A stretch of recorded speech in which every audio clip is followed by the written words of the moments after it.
Menjelang berlangsungnya dua kegiatan besar di Sumsel tahun 2018, Pilkada Serentak dan Asian Games, Polda Sumsel mulai menyiapkan personelnya untuk melakukan pengamanan khususnya terhadap personel BRIMOB. Sebagai pasukan elit kepolisian di Sumsel, para personel BRIMOB sudah mulai disiapkan. Salah satunya mendapat pelatihan khusus terkait masalah penanggulangan teror dari BNPT. Menurut Kapolda Sumsel Irjen Polisi Zulkarnain dalam kegiatan perayaan HUT BRIMOB ke-72 menjelaskan, personel BRIMOB Sumsel prinsipnya siap melakukan pengamanan dalam dua kegiatan Pilkada dan Asian Games.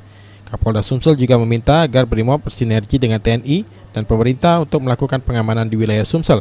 Juga akan kami lakukan pelatihan-pelatihan dengan bentuk ancaman yang real, misalnya bentuk-bentuk ancaman terhadap atlet, baik di komunitas village mereka di kampung atlet maupun di tempat-tempat event pelaksanaan kejuaraan maupun di tempat-tempat kumpulan massa yang lain, misalnya kemungkinan mereka akan ke Palembang Icon, Palembang Square atau mungkin tempat-tempat keramaian yang lainnya.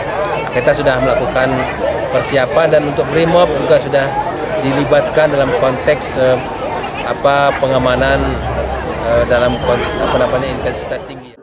Hingga saat ini untuk melakukan pengamanan di Sumsel, jumlah personel BRIMOB di kegiatan Pilkada dan Asian Games sudah cukup.